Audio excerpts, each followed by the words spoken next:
Sean, let's start with community engagement. So at the last meeting, Greer did share the document, and pretty much what the document was, just different ideas of different events. So like Gerald said, what we did, we just specified one event, and that being just a simple community engagement meet and greet with the police advisory board. Deontay was definitely correct. We wanted to get through our meet and greet first, and then we want to select. So pretty much all I need to know is what honestly available dates everybody will have, if it's better on weekends, if it's better on weeknights, to have, I would say at least a quarterly meet and greet. But for our first one, I'm thinking Miss Genevieve, I did reach out to Top Green. I also reached out to Chavis Park. So it'll be that one of those two that pretty much both allowed us to have a meet and greet. I also think that we should keep them at the community centers, because then it's neutral ground. I've definitely had some churches to reach out, but at the same time, I don't want anybody coming and feeling any type of particular way. So I like the community center aspect of it. Yes, sir, Mr. David. I don't know, Genevieve, but I'm hearing background like a radio or something. Is anybody else hearing that?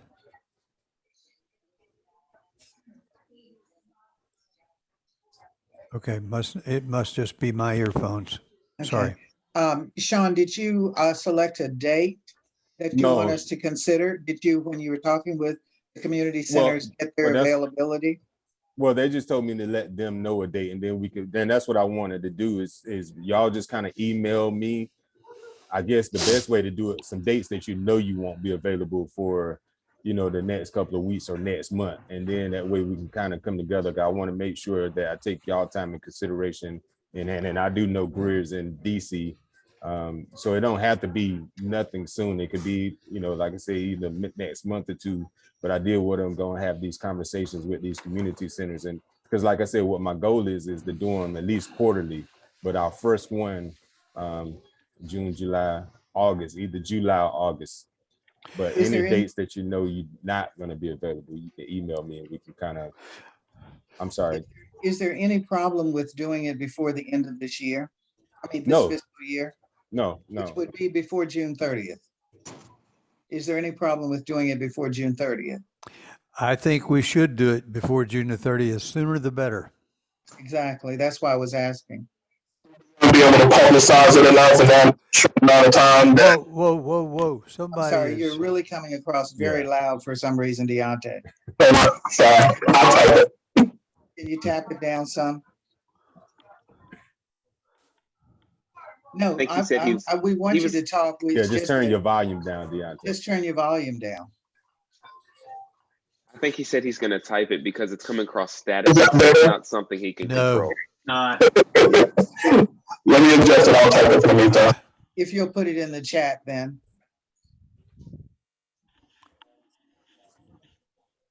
So before June 30th, weekend or weekday evening better. And then what I could do is just get a couple of dates and we could send them through email. We could just do that through email. Greer. I think if the goal is to meet as many community members as possible, then a weekend would be better, maybe even an afternoon, as opposed to making people come from work to meet us. Agreed. Also, I sent an email, I think, to leadership that I'm in DC until the end of July. So please feel free to go ahead without me. I won't be able to come back before the end of June, but I agree that it should be before then that we meet the public. All right. Now, so I'm sorry, who was suggesting afternoon versus evening? Who was suggesting that? Greer and I both. I'm sorry, say it again, David. Greer and I both agreed on doing an afternoon on I think a Saturday on a weekend. Yeah. Mm-hmm. Okay, the question is, would the community centers be available to us on an afternoon on the weekends? I don't think it'll be a problem, but I'll definitely, confirm that and send that through an email to everyone. Well, we don't have much time. This is June the 8th. So why don't we select some dates today while we're here? Okay. And just to clarify, I'm sorry, Greer, I just wanted to clarify with Sean, are we talking about doing it inside the community center or just at a community center outdoors with waters and such? It could be either or. And, that was another question I had also, especially at Chavis. I definitely know Mr. Grady. So it could be inside, we could do it in the gym, or we could just do it outside. And honestly, what my goal was to actually have more like a community cookout, maybe, putting some hot dogs on the grill. And like you said, just letting people come up, because we want to keep it very informal, but at the same time, presentable, just to say, hey, this is who we are. We will, just be more than willing and welcome just to come and shake hands. We don't want to get into too much business talk, of course, but people are going to just want to meet us and ask questions, simple questions. Right. Then we can kind of pre-promote the ideas of what we have with the community forums and, other events that we have. So that's my idea, just a simple meet and greet for the community. And especially all the people that's been online looking this whole time that has never met us personally. So it's just a simple, meet and greet. May I suggest Saturday, June the 26th? Okay. I will not be here. Oh, good, your volume's back. Thank you. Yeah, Thank you. right on Sorry, time. everybody.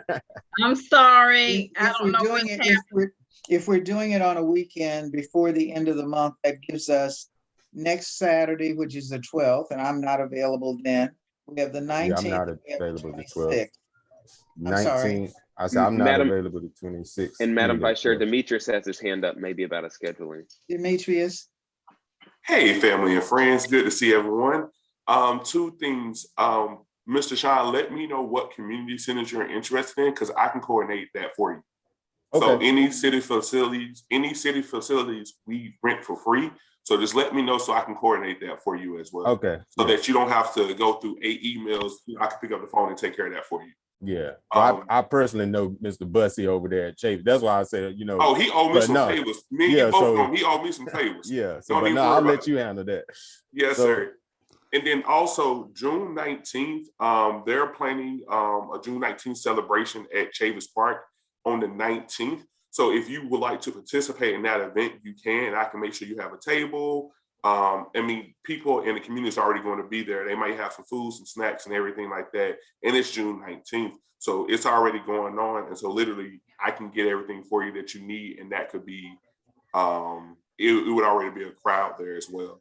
Could we have a sign? Could we get some signage and, maybe a streamer or something before then?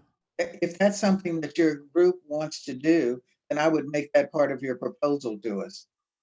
Well, I like the idea of doing something when, the whole community is involved. We just need to have a way of announcing ourselves, and we'd need a streamer or something of that sort. Yeah, a banner. Right, a banner. That's what I was trying to think. Yes. Yeah, I could definitely create a banner. Demetrius, if y'all can't print, I do have a printer, and Miss Genevieve, I can send you that as a request for a budget. Okay, I'm- that would I'm- be, I'm asking you. Sean, let me put it to you this way. You all are making your presentation as to what you want to do, when you want to do it, and where you want to do it. Okay. Yes, So ma'am. if you understand what I'm saying? Yes, ma'am. So Okay. if you're proposing that a banner be created, then that's part of your presentation today, and I assume that that's what you're proposing. Yes. All right, I think Greer wanted the floor.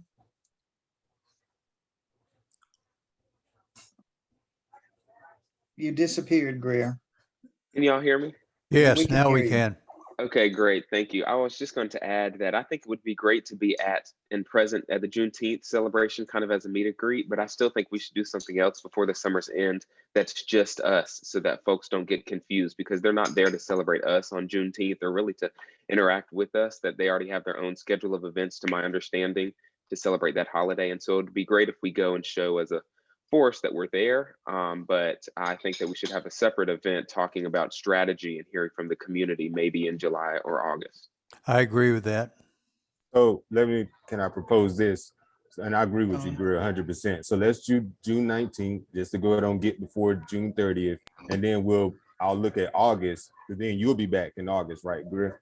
And then so let's look at June 19th, go and knock out June 19th, and then we'll look at August, and I'll start planning for August. Is that fine? If that's your proposal, we're just waiting for your proposal. I move we adopt Sean's proposal. Before Which we is- adopt, though, what are we adopt? I'm sorry, I have to take notes, y'all. So Exactly. So that's why you need to be very Maybe clear. like, what am I writing? So Okay, so You Help me need out. to ready? be very clear as to what Yeah. it is that you are proposing so that I'm a- we can be all understand. All right. I propose that we be a part of the June 19th festival at Chavis Park on June 19th, and have a table set up with a banner promoting who we are as a police advisory board And some kind of a handout. with flyers. And then also propose that we start working on a second event for August, independent of the police advisory board.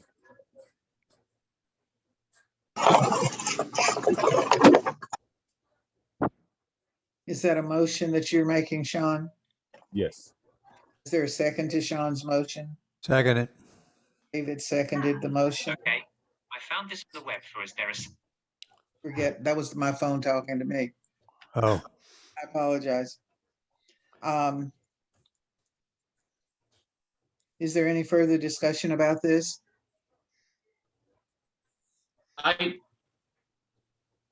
Madam Vice Chair. I'm Madam sorry, Chair. Jeremy.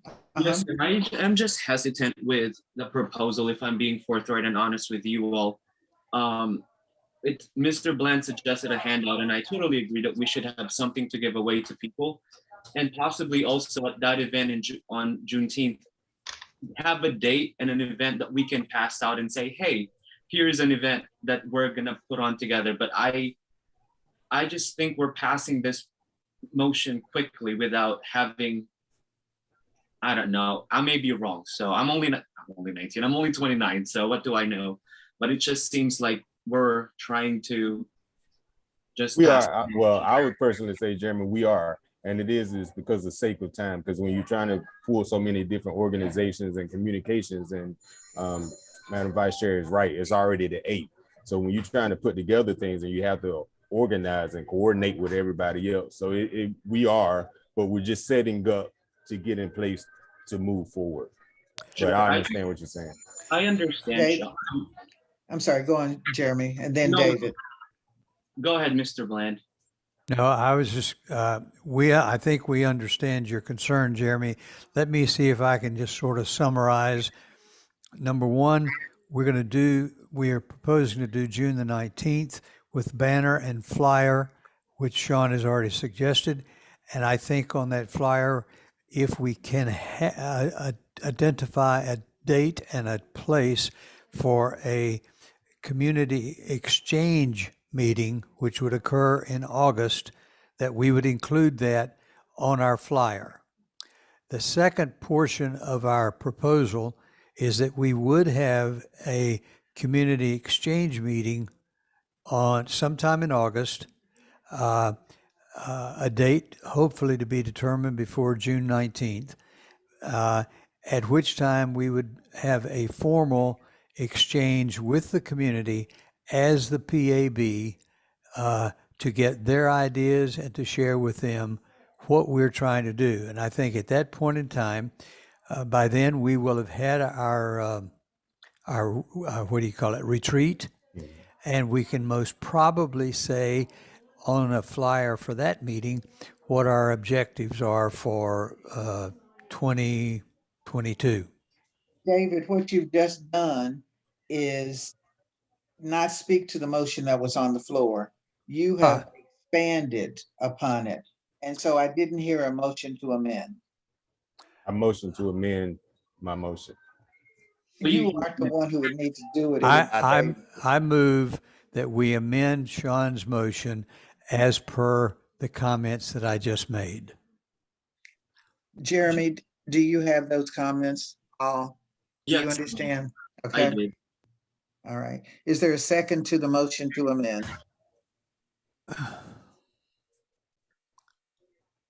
Gerald, Gerald seconds the motion. Am I right, Gerald? Yes. Thank you. All right, is there any discussion on the motion to amend? I do, Jeremy? Madam Vice Chair. Jeremy? When we say meet and greet as well, what do we envision that to look like? Because I think if we're being honest with our board, if I ask one person, tell me about the board. If I ask the other person, tell me about the board, I think we'll have a variety of responses from our group in itself. So are we going to have a canned response, or are we going to look all over the place and divided and not a mess, but that's my I think, question. thank you, Greer. Jeremy, I'm sorry, Greer. Thank you.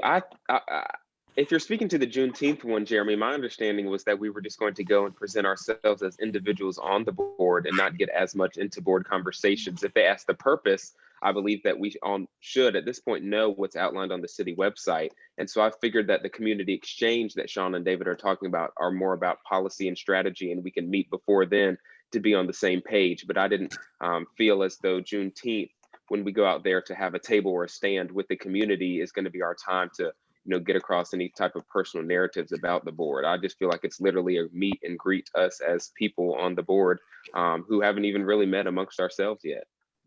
So that would be our first meeting. Thank you for that, Madam Vice Chair. If I may respond, please. Yes, please, Jeremy. I'm just mindful, Greer, that the people that are following our board for the past year and a half, you're telling me I'm going to go to a community center, and the people that are following the work of the board will be there, and all they're going to ask is, hey, tell me the purpose of the board. I don't think that's, I don't know. I might be speaking out of term, so please let me know. You're not speaking out of turn. You're expressing your opinion, and Thank you. everybody's opinion is valuable. Okay. Thank you. So I think you've made a very valid point that people who may show up may ask for more than what is your name, what do you do? And so I think that we're going to have to be prepared to respond to that, and that we should have, as you suggest, a canned response. Yes, ma'am. That I yield. Nobody should deviate from that canned response. Mr. Bland wishes to be Oh, I'm recognized. sorry, David. Genevieve, I think that an important, Jeremy has made an important point, but I think we can cover that concern with the handout that we are going to prepare for this meet and greet. It could show on there what our purpose is. We can certainly show on that what our goals have been for this year. And then any general discussion, I think, could be very easily constrained around the issue of our wanting to become more involved with the community and what their concerns are, et cetera. And not get into any policy statement, well, we're going to do this or we're going to take a position on that, but more just listening. And honestly, from a public relations aspect, Jeremy, that's what a canned response is, to say, typically, if Ms. Sheila asked me about something, I say, yeah, we've been working real hard to get some things together, but make sure you come out on August 15th. We're actually going to have a full explanation of everything we got going on. And like Mr. David said, that's when you give them the flyer. And it's a trained, I hate to say it that way because I'm a motivational speaker, but it is a trained response. And the more you do it, it's just going to become second nature, how to not blow people off, but to give that canned response to say, hey, August 15th, August 15th. Hey, well, what about this? All right, well, let me stop you for a second, Sean, because we need to move on. Gerald? Yes. Yeah, just to help Jeremy a little bit. Oh, yeah, on the flyer, we list some of the, like I said, some of the current projects we're currently working on, like say the 3 DOIs that we're working on, the current community engagement we're working on. And that way, that's your response is, yes, it's a kind of a meet and greet, but they say, what about, what are you guys doing? Well, here's some of the things you're working on. And then you can get their feedback and report back to the board on different kinds of feedback without, like I said, worrying about crossing toes or confusing it with other board members. Just like, here are things we're currently working on, and you have thoughts on them, please let us know. And that's what we'll be talking later on down the road at more specific meetings, but that could be talking points on the handout that we give. Thank you. Deontay? I'm sorry, you're still loud. Can you type it in? I knew awaken as Deontay or something. Can you type it in? We can't hear you, brother.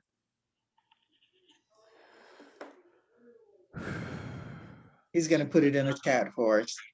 And while he's, have you hit send yet? I don't have a chat from you yet.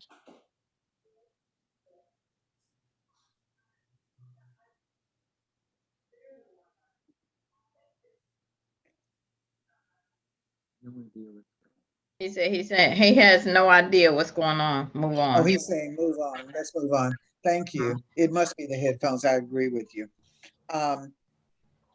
The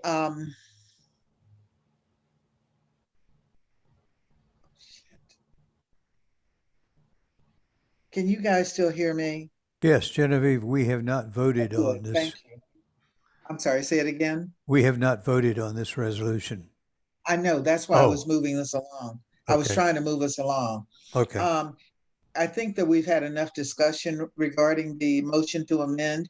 And so all those in favor of the motion, which involves having this, I'm sorry, showing up at the Juneteenth event at Chavis Park on June 19th with a table, a banner, and a flyer. On the flyer listing activities that we're working on in our August event. And just introducing ourselves to the community. All those in favor of the motion, aye. Aye. Aye. Opposed? Motion passes. So the only thing I would say, Sean, is if your group is going to develop a flyer, we need to see the draft of the flyer before it is, so it can be approved. So how long do you think it'll take you to put that together?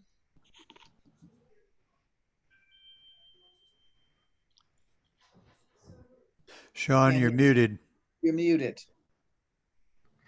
I said, we don't have to have a meeting or anything, right? We can put that together next week and just email it. And can we vote on it through the email? We can vote on it via email if you will send it out to us. So I'll send it by Thursday next week. Then we can go. You know how close that is to the date? Thursday of next week is too close to the date. Okay, let's say Tuesday. Today is the 8th. Next Thursday would be the 16th. Okay. What's today? Tuesday. So let's say, I'm sorry, Friday this week. By Friday, that'll be great. And anyone who has any recommended additions, modifications to it, please get that to us by Saturday if you can. Okay.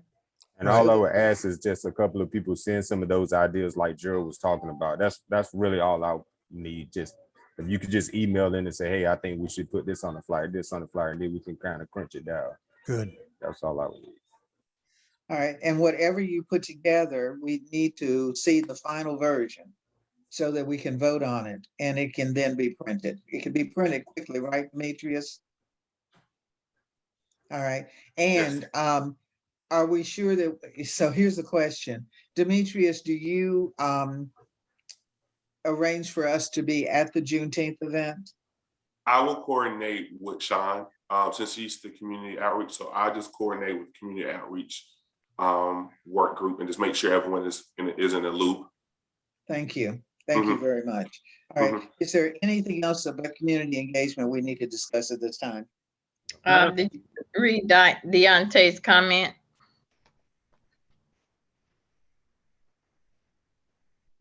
Think it should. I'm sorry, it went away from me. I'm sorry. Deontay noted on the chat that I think I think the gathering should stick to promoting our actual meet and greet in August, I'm presuming, and maybe a short bio, and that's it. Greer responded bios of ourselves question to Deontay, and Deontay responded, yeah, and a history of how the board started. I don't know what other content we have for a flyer right now. Okay, I don't agree with putting bios of ourselves on a flyer about the board because ourselves has nothing to do with the board. We are on the board, that's it. So I don't agree with bios of self on this. I'd love to, for the flyer, Madam Vice Chair, I'd love to, for the policies we've dissected, I'd love a portion of why does it matter? Like, why does going through all of these things relate to somebody on the street or career. Well, I'm not quite sure I understand what you're talking about. Greer, I'm gonna do after I figure out what Jeremy's talking about, then Greer. So Jeremy, what are you talking? I'm not understanding. let's simplify why the work that we do matters. I don't know if the normal person walking Crabtree Valley Mall would relate to the policies, or why does it, am I making sense or not really? I don't think I'm making sense. You are making sense, but you just need to express it. Thank you. I'm just mindful that sometimes policies can sound very aloof and very over people's heads. So I would just propose that when we share the 3 policies we've discussed, have a bullet and say, why does this matter to you personally? Because if it's just policies that doesn't touch the human experience, it's just, why We would they understand. care? Why would We people understand. So Greer, what was your comment, Greer? No, I was just going to respond to Jeremy and say, I agree, but I still think that we need to constrain ourselves to that canned response for this Juneteenth event, because again, it's not really about us. We're, grateful to have a spot there. And so we can go say, hey, this is what we do. If you want to get into the nitty gritty, you can refer to our website or come out to August, whatever the date is that we choose. I don't think we need to explain every nook and cranny, about our board's purpose on the flyer. And I think people aren't coming to this event anyway to, grill us on our board. Gerald, I thought I saw your hand up, Gerald. Oh, no, I didn't have my hand up, but I think to help out with Jeremy, I think, the little opening paragraph that kind of describes what we do. Yeah, I'd say putting a sentence too on how this affects citizens as a general statement, and then we just list some of the things we're working on that are just so they have an idea what we're working on. But yeah, I understand what you're getting at about having some sort of general statement about how is this going to help them, the citizens of Raleigh, and affect them. So. All right, David, then Greer. I think we need to try to wrap this up. Why don't you all let those of us on the community engagement committee draft up a draft, get it to you on Friday, and then you all amend it any way that you see fit. And Genevieve, I don't know whether you want those recommendations are going to come to back to Sean on Saturday with whatever people have to say. Well, let me put it to you this way, David. You all are going to draft a flyer. The committee is going to draft a flyer. You're going to send it to us by Friday. We're going to comment on it.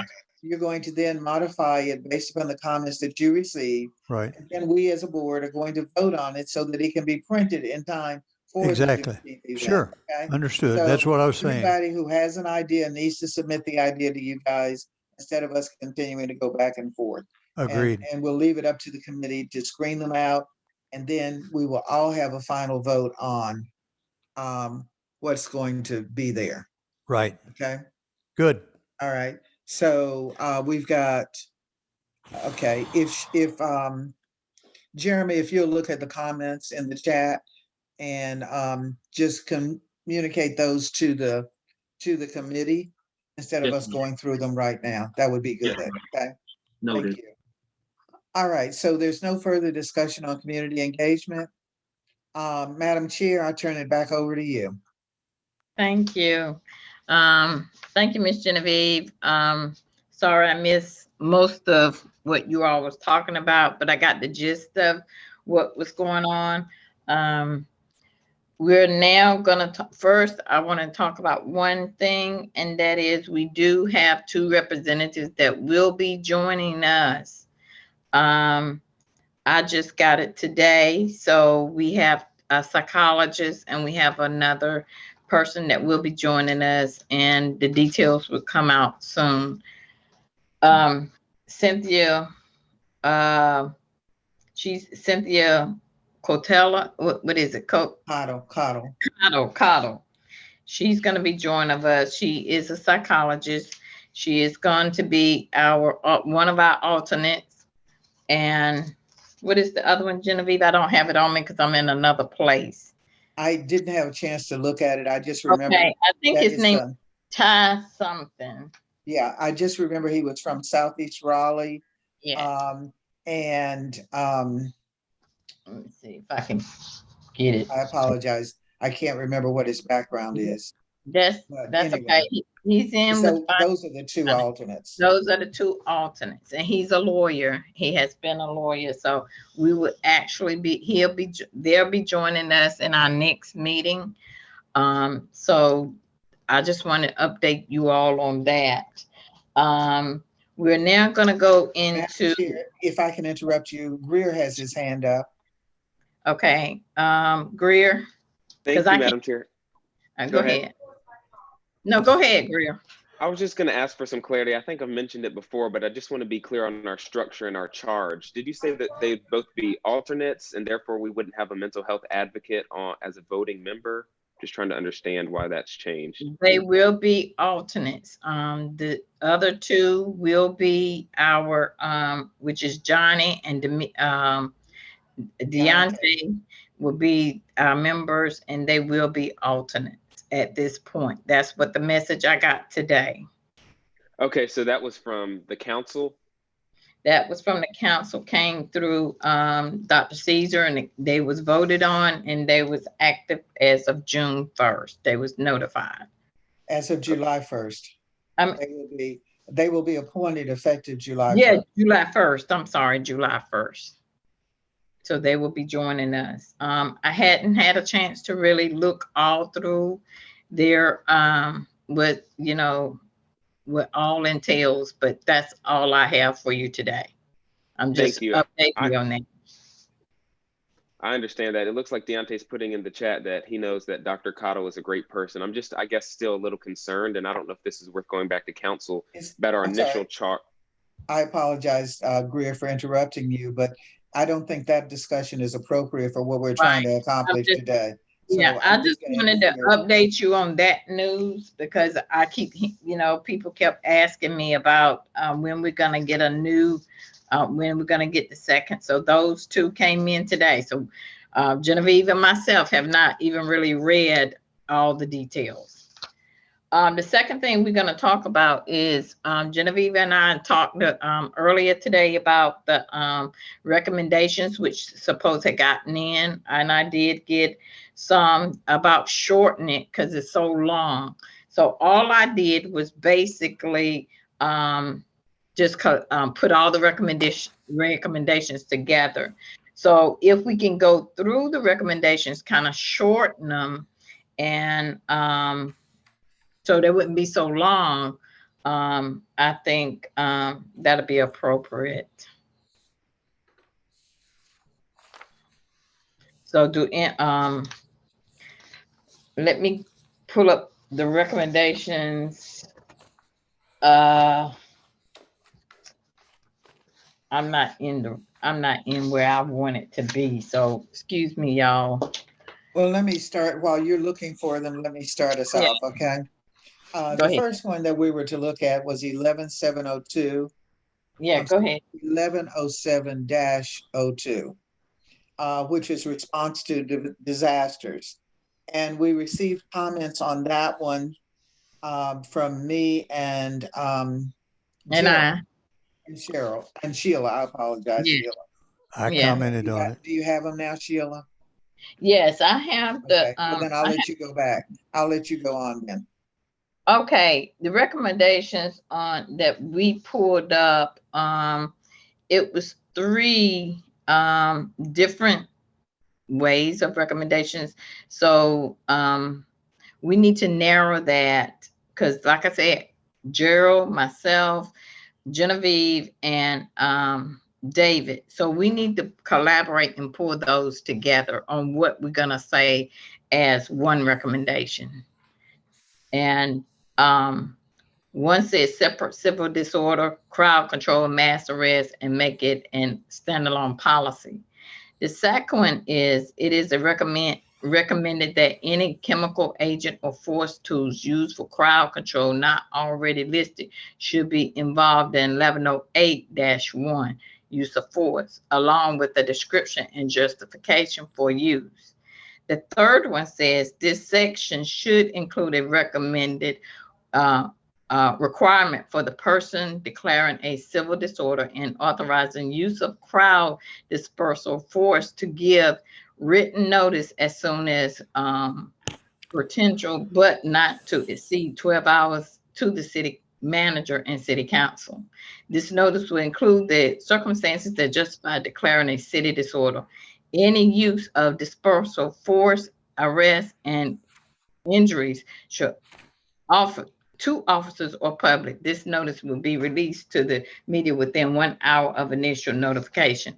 These are, and it goes on and on for 110702. So we need to narrow these recommendations down to what we're gonna say, because it's about 8 recommendations in different forms. On 1107-02, 21 CP recommended a standalone policy on mass detention and arrest. And I believe in the comments that we received from Gerald and from me, we both agree that we should propose a standalone policy. Am I right, Gerald? Yeah. Good. So can we make that a bullet point under response to disasters 1107-2, that we recommend a standalone policy on, as you have summarized here, on civil disorder, crowd control, and mass arrest? Okay. That can be a bullet point. Do anyone else agree to that? That's fine. And there appear, Sheila, I don't mean to steal your thunder, No, so go ahead. please forgive me. You're not bothering me. Go ahead. Okay. It appeared, just looking at the comments that we received from Gerald, that he also suggested that you pull out from 1107-02 Right. portion of the policy and include it also in 1108-01 use of force. Am I right, Gerald? Or did I misunderstand? That's correct. Yes, ma'am, because 1108-1 basically has most of the force tools and uses of force listed in that, along with most of them. When we get to 1108-1, most of them have justifications too, some don't, but it seems logical that they should put all the use of force tools in that one policy, which is going to be easier to define and understand. And they don't really list justification or describe them very well in 1107-2. So to me, it just seems that it'd be redundant to have it there too. Just move it over somewhere else and focus on the main topic of mass arrest and crowd civil disorders and that thing under that particular section. So if that's the case, then how would you summarize a bullet point for 1108-02 use of force and weapons? I'd use of force and weapons. Any use of force weapons should be moved to 1108-1. Okay, so just use that as a bullet point. Yeah. And that's in 1108-1. That's where you're gonna move that particular one, right? Yes, yes. So any mention of 1177-2 of any like chemical munitions or any 40 millimeter foam projectiles will be moved over to 1108-1 with other force tools. Okay. So basically, the bullet point would be all force tools are listed under 1108-1. If we were just doing a plain bullet. Exactly, that'd be my recommendation. Yes. Okay. Okay. Do you got that, Jeremy? Yes, ma'am. Okay. Was there any other comment from anyone else on either 1107-02 or 1108-01? Well, you've got, are we not going to pick up that the comment that was included in item number 3, the notice to the city manager, city council of not to exceed 12 hours? Well, that's up to you all. If you tell me. You said that, was there anything else? I'm suggesting that ought to be one. And tell us how you would want that phrase, David, as a bullet point.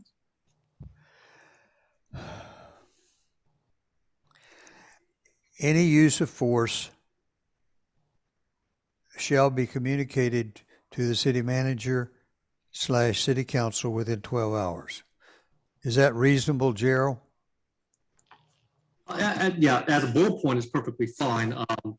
It kind of gets us to a different philosophy, like I said, is that do we want to give something generalized as a recommendation to the police department if they were themselves, or do we want to give them specific recommendations on examples of wording?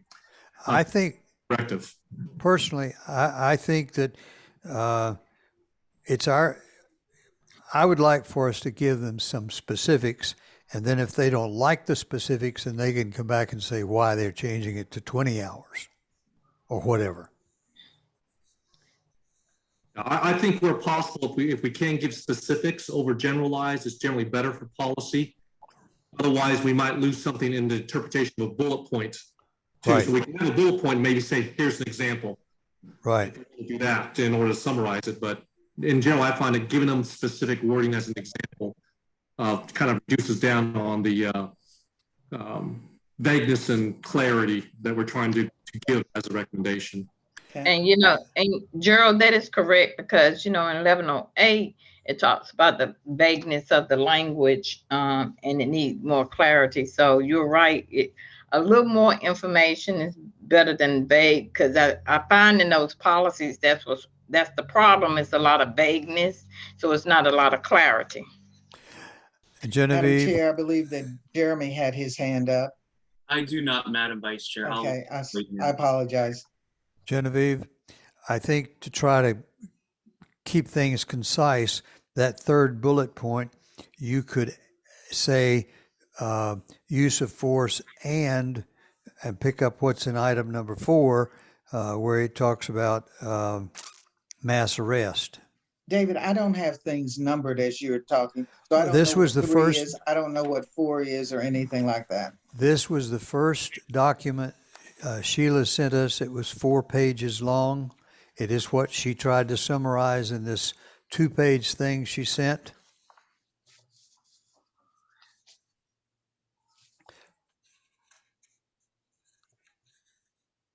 So Jeremy, do you understand? Is there anyone who has any other comments about David's comment?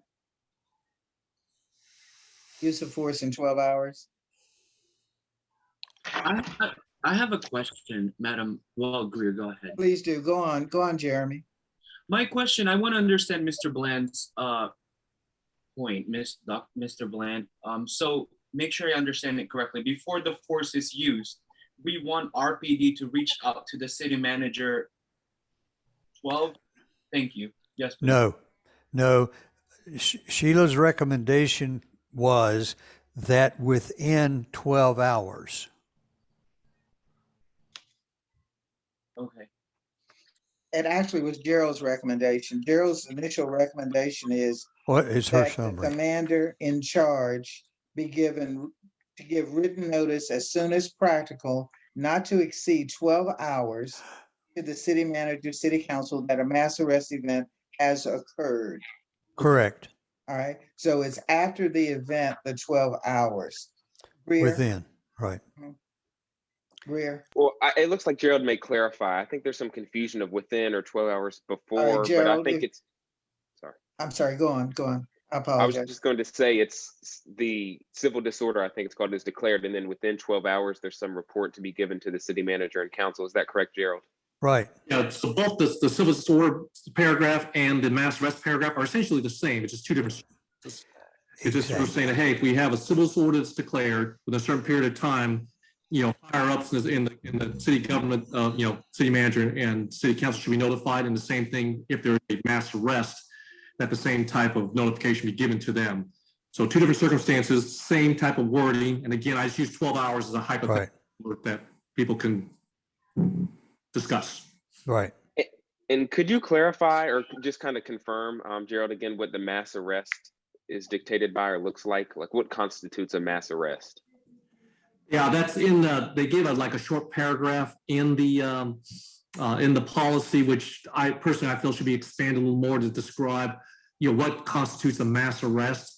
usually I would say, more than several, but again, that number should be a high number. Expect large things like, so you have like, a good example would be a DWI checkpoint might have 20, 30 people charged with various crimes. That would be something I would say is significant that should be considered under mass arrest, where there's a large significant number of charges, either infractions or arrests made in a given period of time associated with a certain circumstance. Shall we then include as a bullet point, Gerald, a definition of mass arrest? Yeah, further expand mass arrest definition. Okay, good. I'm sorry, Yes, Sheila. that was exactly what I was going to ask too. I see Yeah. Sheila nodding along. It's just so vague. So we need to know exactly what these terms are that they're using, so that they can alert the public. Thank you. All right. Genevieve, may I suggest? Well, I'm sorry. I was just helping while Sheila was getting her Oh, paperwork okay, together. Sheila. I wasn't trying to take over for her. So you can direct it to Sheila. Sheila, in your 4-page summary, your items 7 and 8 on page 2, I think that we need to have a bullet regarding the videoing of any collateral witnessing or damage, and mandating that, because it certainly wasn't done in last year.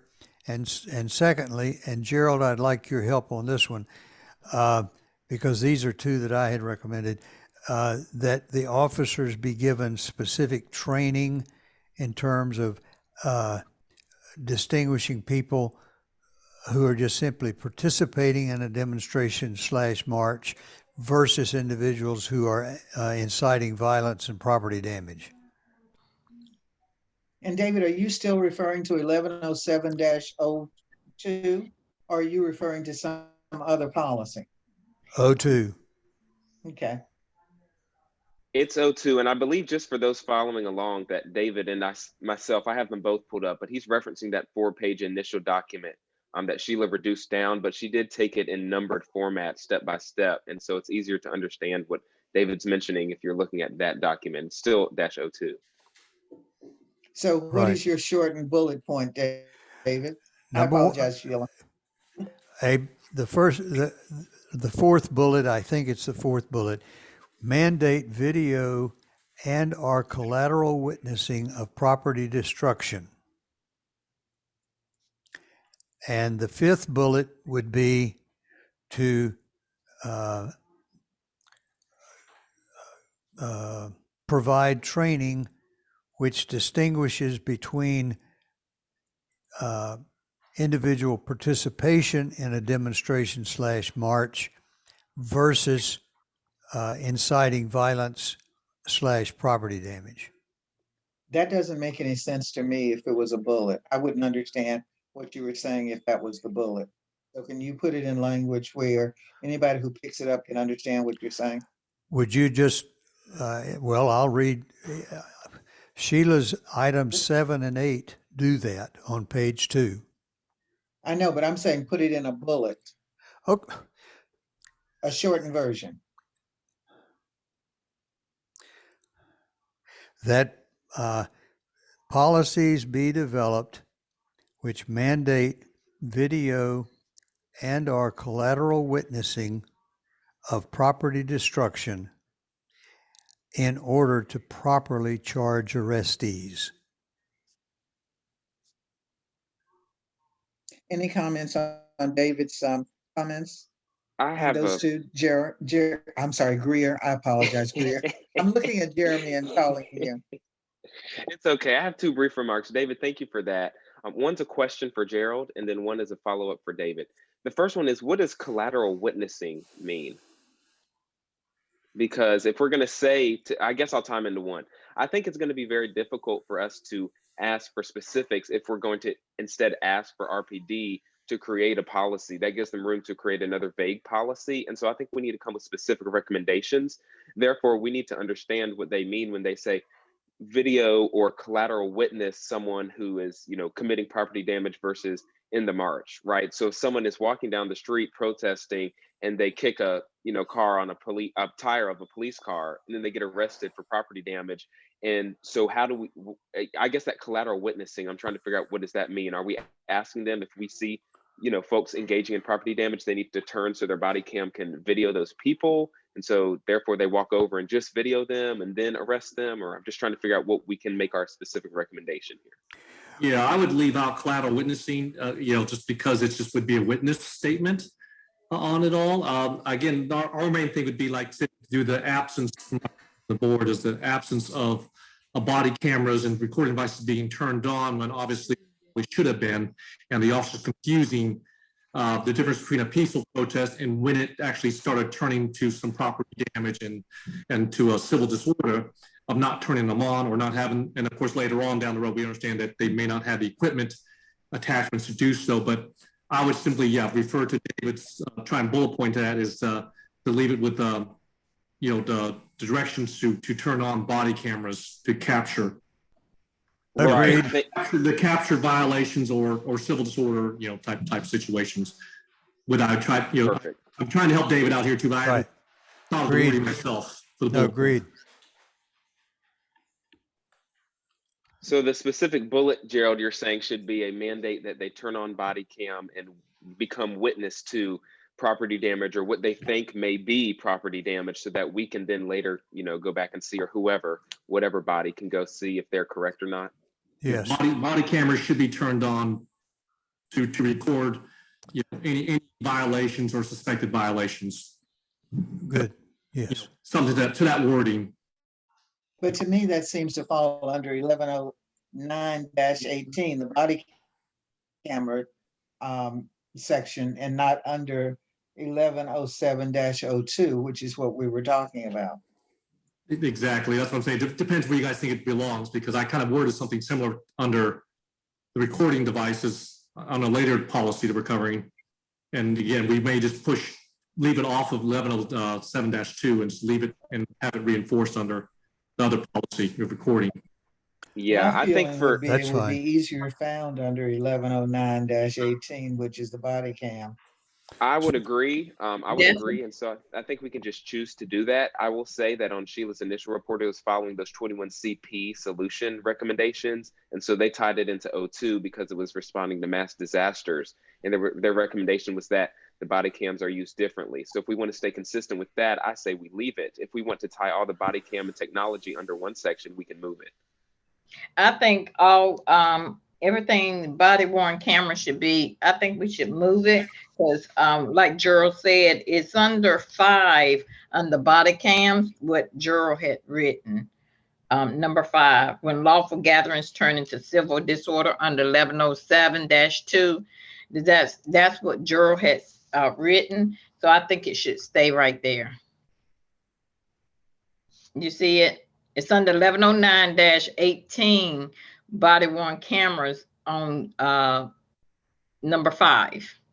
Right. And Gerald has his hand up. I want to make sure we're talking about the same thing here.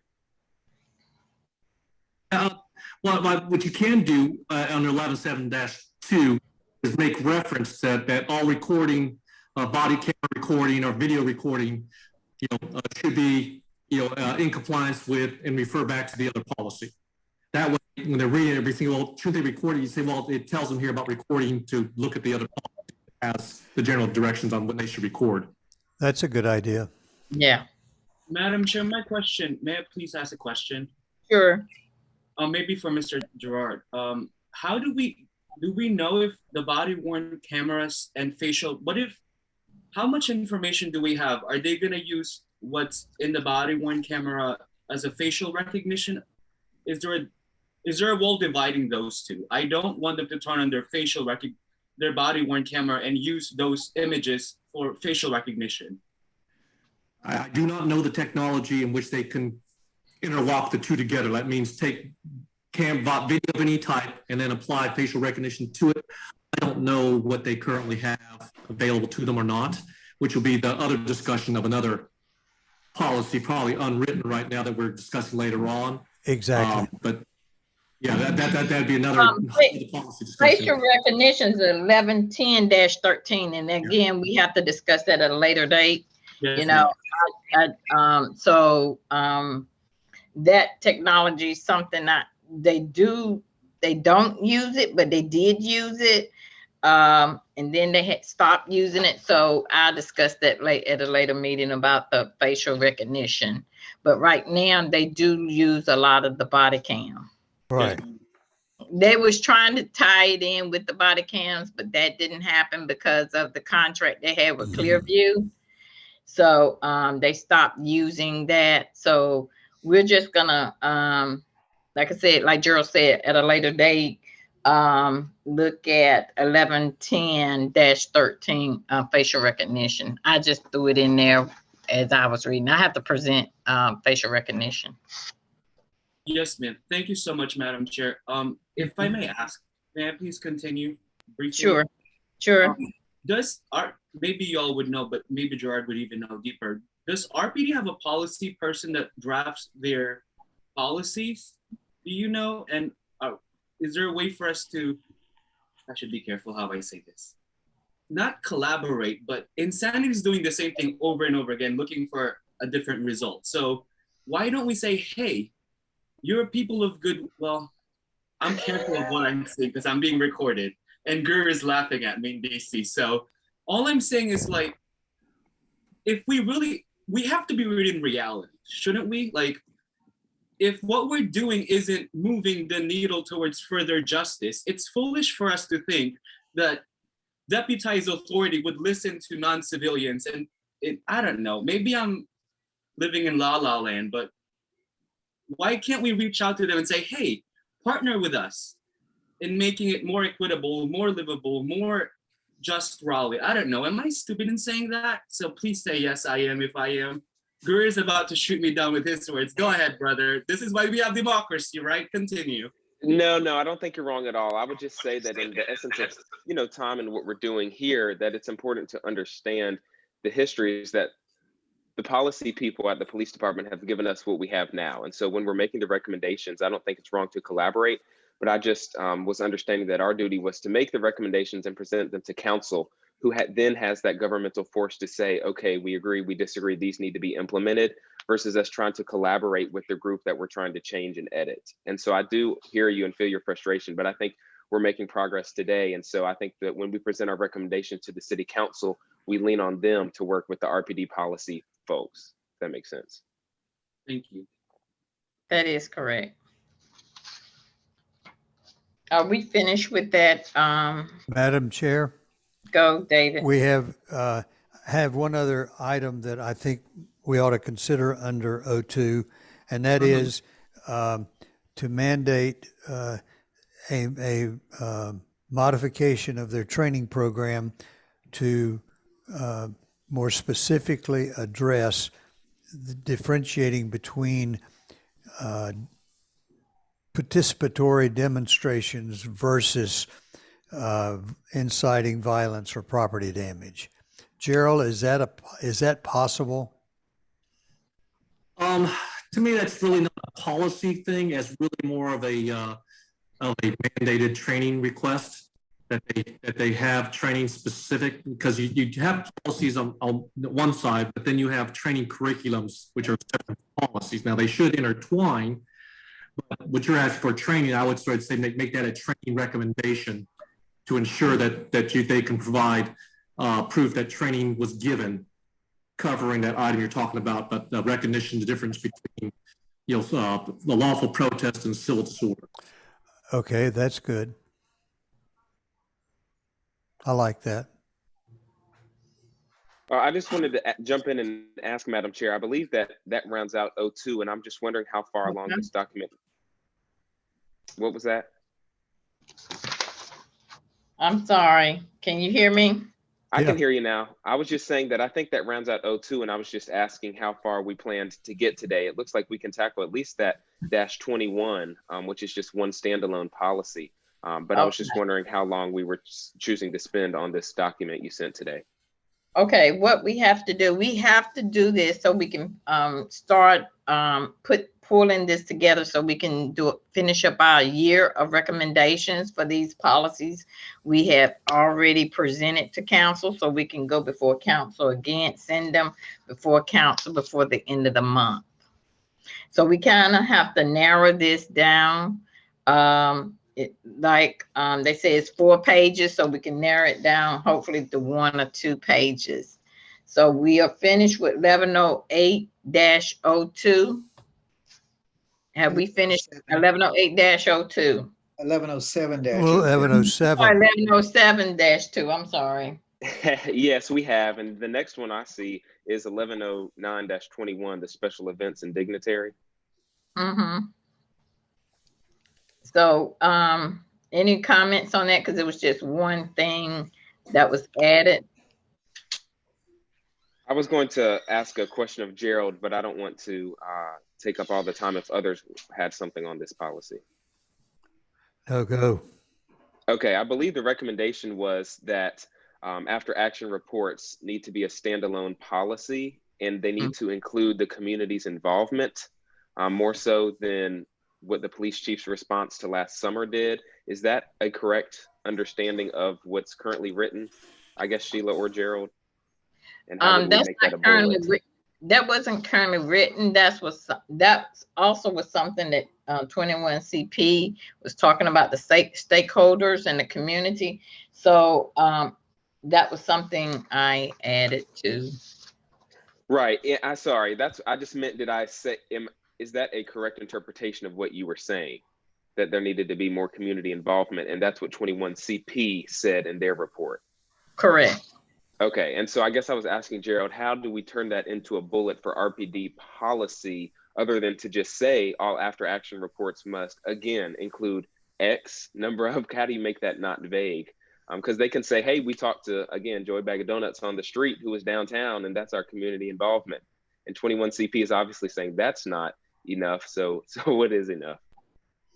And unfortunately, I kind of agree with you that the generalized recommendation bullet point there is very generalized, very vague, that we'd have to kind of give what I call much more specific on what the standalone policy should include, other than just say, please make one, and which they can do whatever they want to do and say they complied with us. But I think what we're running into now is maybe give some generalized things that we can present to the city council as far as addressing certain policies, but maybe leave open the like an ending phrase that's saying we'll come back with more specifics.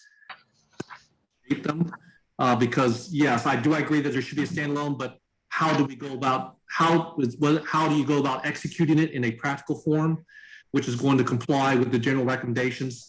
That's going to take a lot more thought and effort to kind of get more specifics on what we think the policy should include. Right. Well, thank you. I guess, Madam Chair, how do folks feel about, maybe the recommendation there is that in compiling the after action report, the police department must talk to or consult our board. Like there has to be documentation of them communicating with the Raleigh Police Advisory Board, who does represent the community. And if they compile that report without ever coming to us, then can we make that a recommendation? What's preventing us from doing that? I think that's a great idea.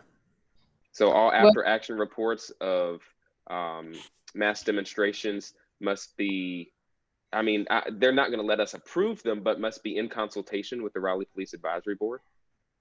Well, since we had the after action report, if anyone else disagree, I think that would be part of something we should write in, since we did get the after action report. Anyone else have a take on that?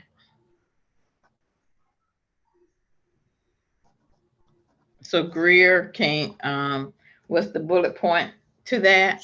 Sure.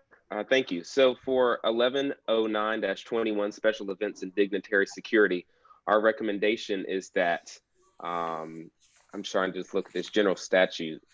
Okay, that all after action reports compiled by the Raleigh Police Department include documented consultation with the Raleigh Police Advisory Board as primary source of community engagement. Anyone disagree? that also means that we're still saying that the after action report needs to be a standalone policy. You're not dismissing that portion of No, it, are no, you? no. He's Okay. No, not at But all. you didn't Sorry. include, I'm sorry, you didn't include it in your bullet. You know, Genevieve, I was hoping that was just an ellipses for you to go ahead and add that on to the end. Thank you, sweetheart. I appreciate that. And forgive me for calling you sweetheart. We should have meetings in the afternoon more, not in the evening.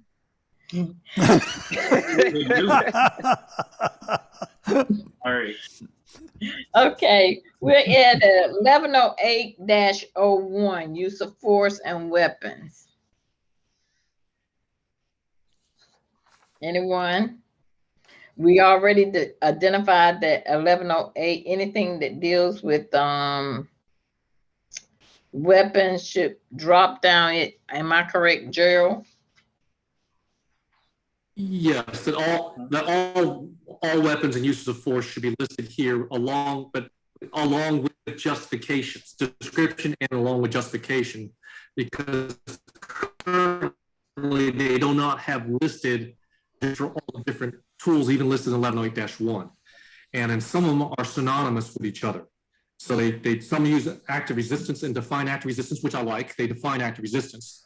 But then others like pepper spray to describe behaviors, which is synonymous with active resistance, but doesn't say active resistance. So I would recommend that they would, like I said, with tools that describe, like say with pepper spray, with tasers or kinetic electrical weapons, the use of the police baton, that the justification would be active resistance because it's well defined and it's already synonymous with the justification they currently have. The other thing was with what they call restraining techniques. They don't list the justification for use of restraining techniques. But down further in the policy under kinetic electrical weapons, they said that, hey, that you don't use kinetic electrical weapons against passive resistors. That means it's inappropriate to use tasers against a passive resistor, okay, which is consistent with the laws and the courts, very, very consistent with that. But actually their definition of passive resistor is actually the perfect justification for use of restraining techniques. For when who's non-compliant, but not offering threats, maybe offering physical resistance, but their physical resistance doesn't offer threat of assault.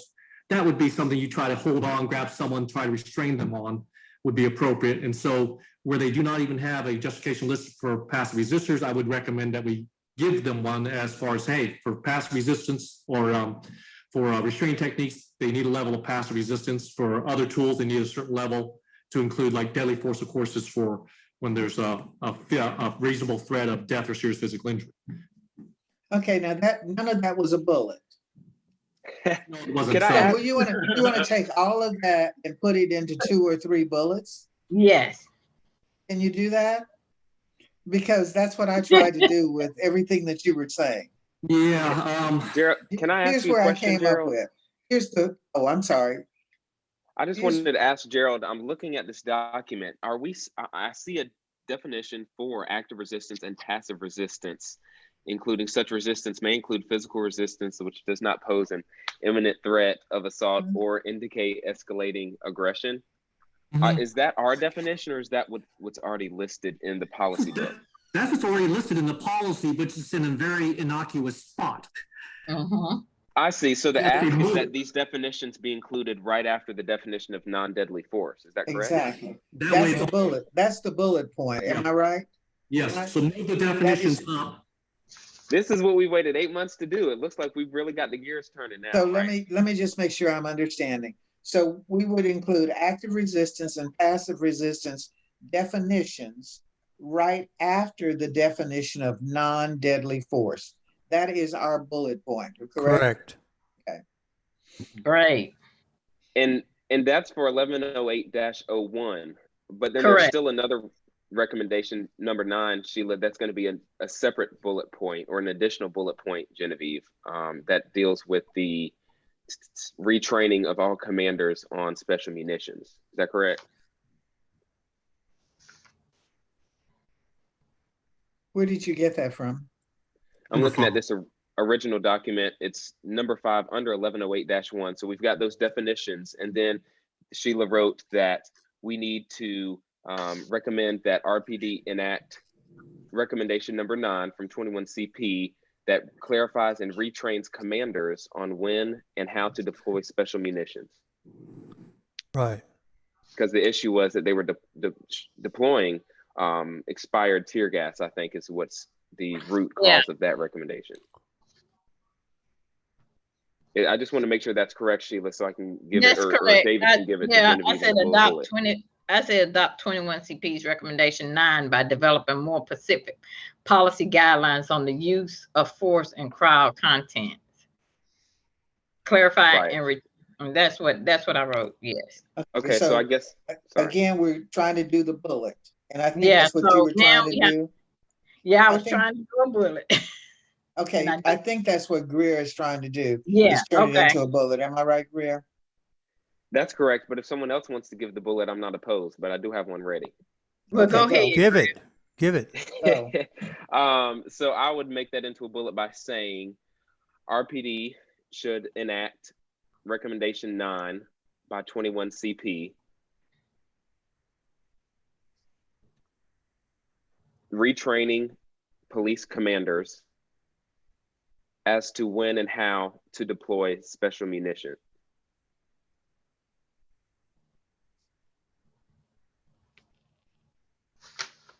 And then there needs to be instead of deploy. What's that, Gerald? I would say the word authorize instead of deploy, because they won't be the one using it. They'll simply say you can and should use it in a circumstance. So authorize would be a better word than deploy. Okay, gotcha. So could someone read that bullet back just so I'm clear? Because I took that language right from 21 CP. So I want to make sure we accurately conveyed that. Jeremy, you were saying replace. Yeah, the one I had is RPD should enact 21 CP retaining police commanders. Oh, I didn't catch that one, Bill. Okay, that's okay. I'll say recommendation number 9. Recommend 21 CP. Recommendation number 9. Develop. That was your action. Go ahead, Greer. On retraining commanders on when and how to authorize the use of special munitions. Did I get that right? Yes. I believe that's right, as long as that's clear with Gerald. And then also, I don't know if this needs to be a sub-bullet. The recommendation also included that those same commanders be retrained on the use of force in crowd context in general. So what they can use within big crowds. So I don't know how to say that, Gerald, or if that's inherent in retraining them on special munitions. But I guess you can use force without using special munitions. So we do need to highlight that difference, that they just can't walk through a crowd, right, and do whatever they do. There needs to be specific policy and practice there. So I don't know if anyone has thoughts on that part of the recommendation. Gerald, you're the expert on city stuff. I'm trying to think about how we could keep the wording within the same context that he just listed. They take commanders on how to authorize deployment of special munitions and other force options could be added to the end of it all. And other force options instead of a separate separate bullet. Yeah, just authorize deployment of special munitions and other force options. Okay. In crowd contexts, I think, because we're talking about large crowds here. Yeah, that's what part of that one. So for crowd context, civil disorders. And I think after that's written down, that wraps up 1108-01, Madam Chair. Yes, it does. Do we have the bullet point on making sure they have the other force tools listed in 1108-1 that's not currently listed? I don't think we'd picked that up yet, but we need to do it. I think we did pick that up. Could you say that again, Gerald? We picked that up earlier. We picked that up earlier. Okay. Number 3.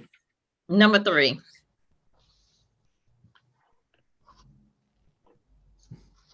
Any more? Because that should wrap it up with the 3 policies. I just added 2. I just add the facial recognitions, which something that I have not presented to the board yet. Facial recognition system. And I just add those recommendations in there. Next meeting, I'll just do a brief summary on facial recognition. Madam Okay. Chair, I have a Before question. that, there's, oh, I'm sorry, David. I have a question about that the facial recognition thing. Mhm. Since the city has ceased using facial recognition for now, I really am opposed to using facial recognition, period, until the technology is better perfected, especially as it relates to the African American community. So why wouldn't we make a recommendation that they not use facial recognition at all until blah, blah, blah? Well, there was Well, part of what Sheila put in her amended yeah, policy recommendations that the facial recognition system not be used until there are federal regulations pertaining to the technology. Right. But I'm looking at that now. But to David's point, I'm not seeing the language where it says that we're recommending it not be used at all. Exactly. It says amended on my paper. I'm saying delete the word amended. Oh, yeah, you can delete the And word just amend. simply say that it not be used until there is federal regulation. that I agree Right. with that. Yeah, I agree as well. But just to be clear, we skipped over 1109-18 if we're still making bullets. We skipped over Well, body can cams we and, finish? and mobile. Can we finish this one first and then go back to Yeah, that one? wait a minute. Yeah. Sure. I thought we were done by saying it shouldn't be used. Well, I just want to make sure we haven't got agreement from everyone that that would be our bullet point. We just talked about it. Well, does anybody disagree? Mm. I do not disagree. Let's go. So to clarify, the bullet point is that RPD not use facial recognition systems until federal regulations pertaining to the technology are enacted and screened. Right. Until there is federal regulations pertaining to the technology. Right. Okay, great. But doesn't our iPhone collect facial recognition already, though? But that doesn't mean the police can use it. Okay, so we're just saying that the police cannot get their own Correct. and use it. Correct. They can. Okay. They Right. were using it before. They were used. Right. And that's one thing 21CP was talking about, their computer software technology system. They did make some recommendations, and that's when I started looking at 11010-13 facial recognition, 1101-06 police computer equipment and software, because that's all part of the software. On that software note, Madam Chair, you also have a recommendation here that we comment on North Carolina's Eyewitness Identification Reform Act, which is a piece of legislation, and it does not say that there are any issues with facial recognition. And so I'm just looking at this bullet here, and it says that that act does not address the racist flaws surrounding the technology. So do we want to mention in one of our bullets that we are opposed because, and Deontay is putting some of the, I don't understand how that act is germane here. Okay, so maybe we don't need to make a No, I think background We don't. information. We don't need to talk about it. No, not at all. Okay, perfect. Okay. So we need to go back to 1109-18 18. Yes. Right. Okay. What do you need to point out, Greer? Oh, I was just looking along with everyone else at the recommendations made on the original document. It says the assessment from 21CP found that the officers were confused about what the policy required in terms of turning on or off their body-worn cameras in May.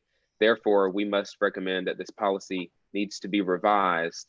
And I think David was mentioning that turtle shell as well, that some of the officers didn't know how to turn on and use their body cams when they also had on protective equipment. And so I think we should go through these 4 recommendations that Sheila typed out and come up with our final 4 bullets. If we Okay. even need 4 bullets. Probably What's need that? just maybe I one don't or think we two. need 4 bullets. I think we could get away with 1 or 2. Okay, well, does someone want to walk through this one? I think that it was either Sean or Gerald that made this suggestion earlier. One of them is that the disclosure of any recorded video be released to the public and our board after maybe Genevieve had a hand in this as well, after completion of a SBI investigation. So I don't know Yeah, how we turn that into a that bullet. was one of my recommendations that that included in this policy is that disclosure of the video will be released to the public and any civilian review boards, including the Police Advisory Board, upon completion of any investigation by, and I listed RPD, SBI, or FBI, within a specified number of days after the completion of that investigation. That's a bullet that I would recommend. Well, Right. And Deontay, I know Deontay can't really speak, but if he wants to type an answer, I think that that is something that we should do. But I don't know if us recommending that to the RPD undercuts general statute, because doesn't the state still control when body cam is released? So RPD couldn't really overrule them, even if we're saying we're going to wait for their investigations to close. I think we're going to get a typed response from Deontay. Okay. And David has his hand up in the meantime, Yeah. I believe. In the material that I sent out, there are two bills that are pending in the legislature now, 300 and 510, and both of the 510 says 5 days, and 48 and 300, or I might have them reversed. But anyway, one says 5 days and the other one says 48 hours. But they also permit family members and certain other persons to see it immediately. Your recommendation, Genevieve, seems to be contrary to that. No. My recommendation is not contrary to it. My recommendation only speaks about its public release. It doesn't speak about release to family. There's nothing in my recommendation that would prevent them from releasing to family immediately. I'm just talking about the public. Oh, I Right. see. Right. I believe that's correct. And I know Deontay's typing as well, but he put in the chat, maybe we should tag along with new proposed legislation, meaning find a bill that says that and suggest the city council instead of the police department that they use their lobbyists to get behind that. It looks like he's typing a response to what I just said. Well, Senate Bill. No, he says he wouldn't support anything on the end at all, just that the board supports The bill. Wait a minute, I'm sorry. I don't know what it is that the board is supporting, Deontay. Senate Bill 510 specifies that family members be permitted to see it within 48 hours. So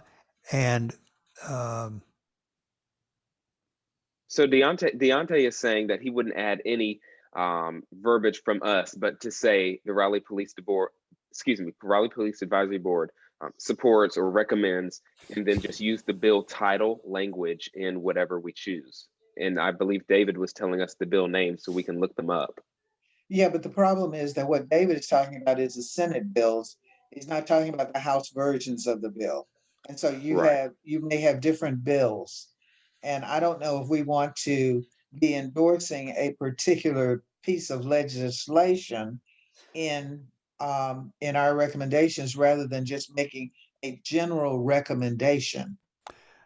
I'm sorry, Gerald, I think you had your hand up, and then David. Like I said, it's been a while since I read through that particular law on it. Now, I believe that in order for it to be released, it's restricted, but a judge can release, based upon what's presented to the judge. So maybe in our bullet point, we could ask that the RPD will file for release of the video when the report is done.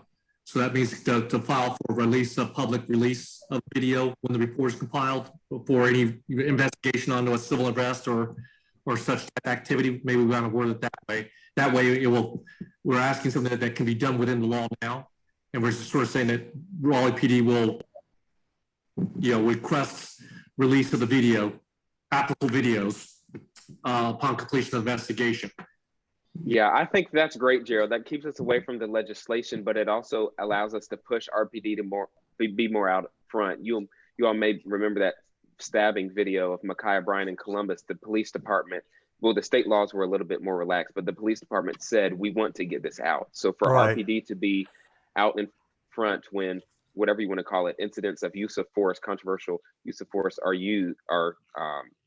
happen, RPD is one of the out front organizations that files for release of the public body cam footage. Is that what you were saying, Gerald? Yeah, so yeah, something to that effect. Yeah, that RPD will file for release of it to the public, to cooperate as part of the investigation release, for transparency. And your point was that you have to file for that release in a court, given North Carolina statute. It's not like they can just put it out. They can't release it. The judge has to say, yes, it's okay for you to release it, but we're going to say, hey, that the department should request release, for transparency of an investigation report. All right, now let's take all of that and put it into the bullet, because you guys have been all over the place, Yeah. okay? And so we need bullets. Yeah. You want me to tell you what I've written based on all this around the barn that you guys did? That'd be wonderful. That would be wonderful. RPD, request or file for, in whichever language you want to use, release of the videos to the public upon completion of investigations. I'd say, I think that's worded well, but I think we want to be want them to be more directive, not passive. Use your second Genevieve, term. I've forgotten what it was. Yes, I was going to say, could you read that second half of the clause again? I said request or file for. File for. Yes, I would say immediately.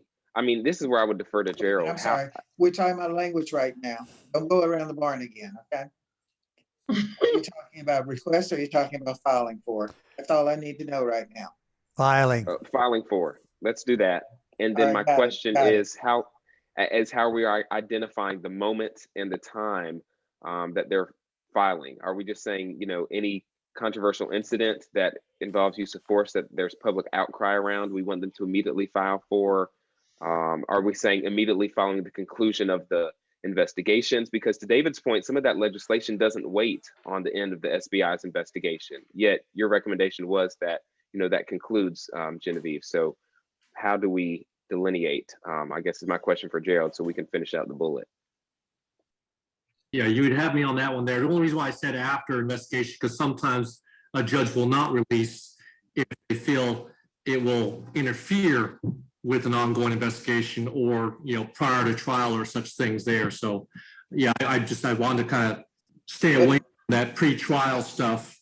Yeah, but my language says completion of investigations. Right. Okay? So maybe the bullet needs to. You have to wait until the investigations, all of them, are completed before you file for release of the video camera. So I think that while this is in my head, David, sorry, real quick, Sure. I think we put that at the front, Genevieve, and say following the completion of any internal state or federal investigation. I don't think you can restrict it that way because we don't know the nature of the investigation. So I don't know if we can say state or federal. That's I'm just looking at sorry, I meant, okay, I guess say any investigation. I was just clarifying that following the completion of any investigation surrounding a use of force incident, the public body cam release be filed for by RPD, something like that. Okay, let me back up again. I was not limiting it to use of force. Right, no. Okay, That's true. I was using it in the sense, anytime a body camera is recording something and you want to know what it recorded. Exactly. It doesn't matter whether it was a use of force incident or not. Exactly. Genevieve, suppose you added the word something like shall be filed for within 5 days or within 3 days. And that picks up the time limit, I think, that Greer is trying to get at. Well, I'd rather not do that, David, because if we're saying following the completion of an investigation, I don't want to give RPD 5 days to file it. They shouldn't need that long. So I think immediately following the conclusion of any investigation into an event captured on body-worn camera, RPD file for public release. Is that kind of tying those two together? I think that's a better way of saying it. Mhm. Does that make sense, David? Because if It's we're fine with going to me. agree that it's got to be upon the conclusion of an investigation, it needs to happen immediately, because that I agree. investigation likely will already take up time. I agree.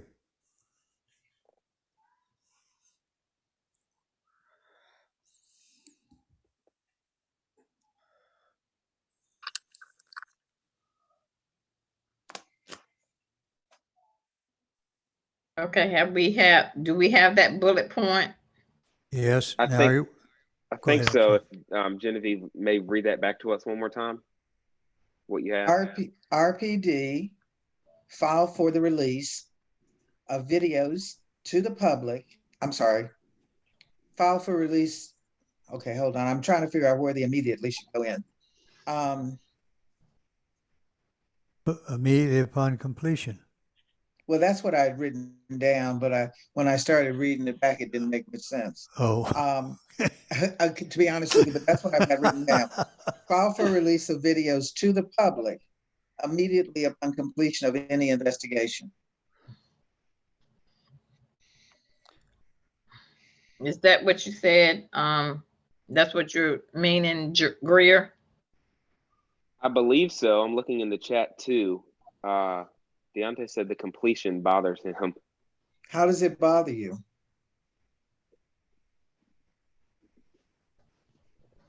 I'm wondering if his concern is similar to mine earlier, in that I understand he said he has cases that have been going on for 2 years. And so I don't know if we want to put in writing that we're in favor of that if folks are going to delay for 2 years an investigation.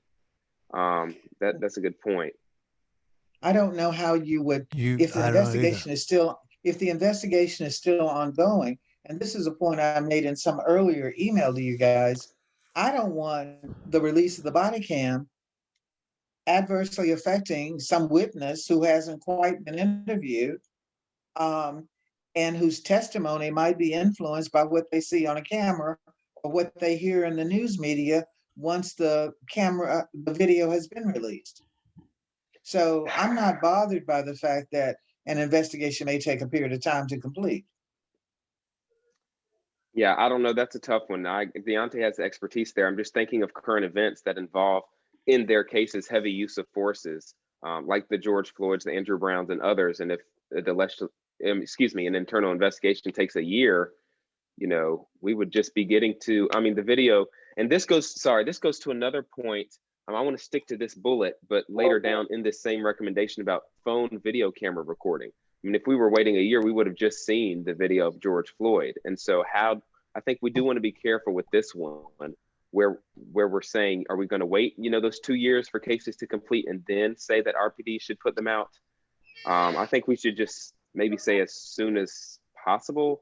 I know Deontay can't really talk, but he's talking in the chat, so I'd love to hear from him. What is he saying? He just said correct that sometimes he has cases that have been investigated for 2 years. And I guess the investigation isn't complete. Right. Yeah, and I don't know if Deontay, I know we're trying to wrap this up by, going through these last bullets, if he can use his phone to actually give us good audio, but I don't know, Genevieve, if we want to write that down in stone, if that's the way investigations work. That kind of gives RPD an out. But that is the way investigations work. And I'm pretty hard and fast on, I don't want my jury influenced by some video that's out there if I'm representing a criminal defendant. Right. Right. But this is a concern even in Columbus, Ohio. Gerald, I don't know if you saw, but the police chief there said that they were going to continue to investigate, but it was important to get out the body cam. That was where the young woman was attempting to stab another. And so they got that out to the public while the investigation was occurring. That didn't violate state law. And that allowed them to become a model for transparency. So I don't know if we want to say, well, we, have to wait until the investigation's completed, where other police departments actually have not been. And then Deontay said, if Andrew Brown were to happen here in Raleigh, they still wouldn't have had to release anything to the public because technically they're still investigating there. So I don't And know if if we the want to table incident, this or. and if the incident in Louisiana hadn't been disclosed, they would still be and they are still investigating there. And it's been 2 years before we even knew that there was body cam video of that. But I still, yeah, I put myself in the position of a defense attorney, and I don't want my jury influenced if I'm representing a guy who has been charged and there's body cam out there. Well, I guess to Deontay's point about the investigation, I know this is getting more philosophical, but I think it's important. I don't know if he can speak, Genevieve. He said we aren't talking about those cases, but when the police, are arresting folks, and this has been something I've actually been researching, they're not presumed to have any type of privacy necessarily, right? If they're demonstrating, in these mass demonstration events. And so if we're talking about, well, the body cam may sway an eyewitness, weren't they already there to see the same thing the body cam was, maybe from a different perspective? I didn't know if you were coming from the defense attorney of a witness or the police department, because if they commit an act of violence in public, I'm not sure they're, afforded that 2-year wait until we can see what their body cams saw. Well, let me put it to you this way. We can talk about this all night long, but I don't think you're going to change my mind. I'm not going to change your mind. And so where are we on this point? I think we should not make a recommendation on that specific point and move to the other 2 bullets that I think are going to be less, I don't know what the word is, not confrontational, but I think are more set in stone and clear. But that's just me. Sean said something, I think. I said just more time consuming. It's just going to take a lot more time to iron it out. Right. So maybe we move on to these next 3 bullets that I Gerald, you had a comment? Yeah, so time-wise, I'm gonna need to break away here shortly, just because I have another commitment coming on. And so I'm fine with you guys continuing on and deciding what you want to decide, but I might make a motion that we might table this particular policy recommendations for later and kind of, hold with what we already kind of agreed upon. And that way Sheila has time to kind of give us more information on the recording policies and everything. I mean, the ones we're talking about right now, they're kind of debating. I want to table that till next time. Deontay, I think the body worn camera was the last one that we had to talk about. Yeah, yeah, I agree. But like I said, I see both sides there, so I don't disagree with both point of views. Well, let's do this. Let's table that particular one. Anyone has, do we have a clarity on the other 2 bullet points? Can you make them? I was going to say. Let's do that. Tell us what they are again. Okay, I see 2 more here under 1109-18, body worn and mobile video recording. One says a new policy or our recommendation should instruct that whenever an officer is involved with an individual or group of individuals in which he or she alleges an offense, the body worn camera, video, and audio must be activated. Right. I believe currently the audio is not activated, so I believe that's an easy recommendation that we can make. Right. Put it in a bullet point. RPD policy should instruct that whenever an officer is involved with an individual or group in which he or she alleges an offense, the body worn camera, video, and audio must both be activated. Anyone disagree? Nope. Anything else we need to look at on body worn cameras? Yeah, there's another one. Yes, there's one more. It's David's recommendation, I believe, that the policy should also be amended, the body worn camera policy, so 1109-18, to include body worn cameras that accommodate turtle gear, which is, I believe, their protest or protective equipment, Gerald, and clarify when cameras are to be activated, and revise all related training materials and methodologies relating to civil disobedience. So I'd break that into 2. This is me personally, for whoever's writing, that there should be a reassessment of the policy involving body worn cameras and turtle shell protective gear. And then the other is there should be a revision of training related to those body cameras and the protective gear all together in responding to mass demonstrations. I don't know if that is what you were meaning to say there, David, but Yeah, You that's know, close. that's what I got. when I look at what David was recommending, I see just taking what he recommended and make it into 2 bullets. The first bullet would be the technology, equipment and technology committee must amend policies regarding body worn cameras to accommodate turtle gear. Yep, so And that's the one. second bullet would be RPD policy clarify when cameras are to be activated and revise all related training materials and methodologies around that. Correct.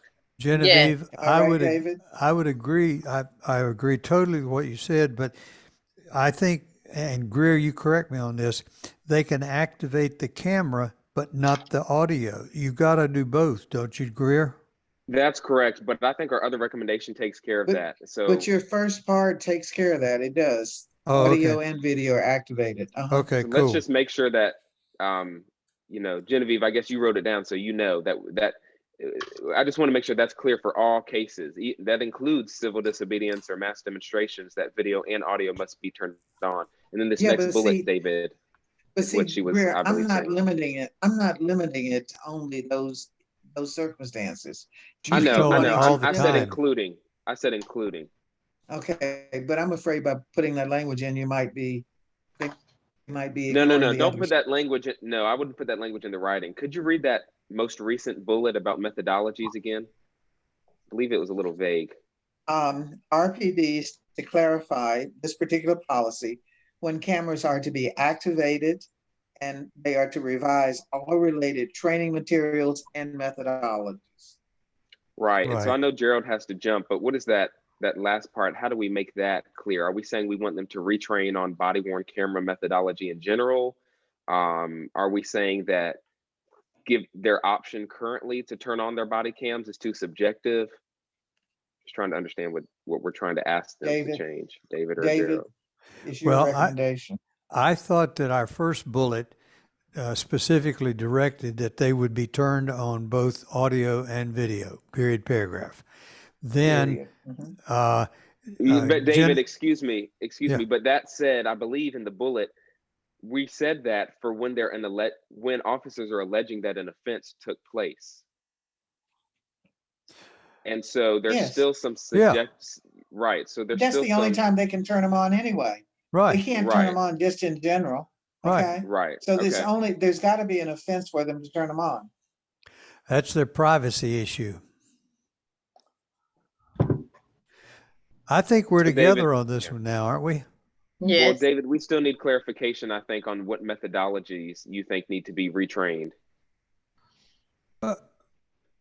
Well, for me, the methodology addressed the issue of how you fix the camera to those turtle things so that they're not blocked. I mean, that's what CP was pointing out, that they put them on and then they wouldn't work. Greer, I really think you're reaching, because I really think the way David has written it is really quite clear. And you're talking about training them on when the cameras are used and how they're used. Right. Period. That's a Okay, if it's method. clear, no, I wasn't trying to reach. If it's clear, then that's great. I just wanted them to be able to come back and say, have they delivered on it? And if we just say methodologies related to body cams, I just thought it was a little vague. But if we're in agreement, I'm good to go. Gerald, Maybe add on to the second part, or clarify when cameras are to be activated, comma, positioned. Comma. Then that would- activated and positioned. Yeah. Activated, comma, positioned, and revise all related training materials and methodologies, but add in the word positioned. And we'll kind of clarify David's comment that the turtle go, that it must be on the turtle gear and positioned so it works. Good Yeah. Right, point. that's perfect. Going somewhere useful. Got it. As Got opposed to it. just being somewhere on there pointing at their feet or shoes or something else, but that might be a little clarifying word that helps out. Got it. Sheila, I believe you've got it. We finished. We are finished. Yay. Thank you all. Jeremy, did you have all the recommendations down? Yes, ma'am. I'll do my best and I'll share it with you all. And if there's something that I missed, feel free to revise them as you see accordingly. Jeremy, No, you we're are not gonna doing do an that. excellent job I at don't this, think we by the should, way. I don't think we should ask them to revise anymore. I'll send them all to you. Thank you. Thank you, Dr. Bland. Thank you, everyone. I know this is I missed the appointment and they calling me, but it's okay. But thank everybody for taking the time out today. There's nothing else we need to discuss that was on you all agenda for last month meeting. Well, we are going to adjourn this one, and Jeremy, I'll be looking forward for your email, and we'll move from there. Thanks, everyone, and see y'all, June 18th at David's social? Yeah, I haven't heard from you, Deontay. Are you coming? Oh, okay, cool. Can we invite our spouses, Mr. Bland? Say again? Can we invite our spouses to that gathering since we're getting to know each other and our spouses reveal who we are? Oh, I'd love that. Just tell me how many, so I'll make sure I've got enough wine, beer, and soft drinks. He only has one spouse, David. You know what I mean? I'm still being recorded, so I should behave myself. Getting your home to us. Tell Betty. Well, we will see everyone on the 18th, just for a social. And from then on the 19th will be June 10th at Chavis. Demetrius will make sure we have all information, right, Demetrius? Everything is done. Sean and Demetrius and that team will work. So we'll see you all then. Talk to y'all soon. No, Sean we're gonna get some information from Sean on Friday. Right. We're gonna comment on it by Saturday, Yes. etc. Right. So I have another thing in about 3 minutes I have to be on. Goodbye. So, you all. Yeah, have a Bye-bye. great day. Have a good one. Yeah.